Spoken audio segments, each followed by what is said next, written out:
દાહોદ જિલ્લો આદિવાસી બાહુલ્ય ધરાવતો જિલ્લો છે। આગામી દિવસોમાં હોળીનો તહેવાર આવી રહ્યો છે, ત્યારે હોળીની ઉજવણી આદિવાસી સમાજના લોકો અનોખી રીતે કરતા હોય છે। પ્રાચીન સમયથી ચાલી આવતી પરંપરા પ્રમાણે આદિવાસી સમાજ વર્ષ સારું જાય, સુખ સમૃદ્ધિ અને આરોગ્યની સુખાકારી તેમજ ખેતી સફળ નીવડે તે માટે ધર્મી રાજા અને ઇન્દ્ર રાજાની બાધા રાખે છે અને 5 વર્ષમાં એક વખત હોળી પર પૂનમ પહેલા ધર્મી રાજાની વાડીની સ્થાપના કરે છે।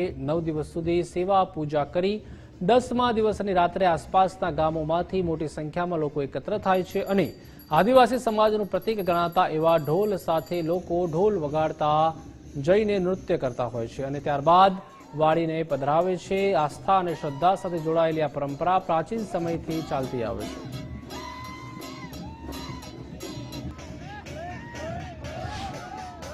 આ મોટી બાધા કહેવાય, ઇન્દ્ર રાજાની ધર્મી રાજાની મોટી બાધા કહેવાય।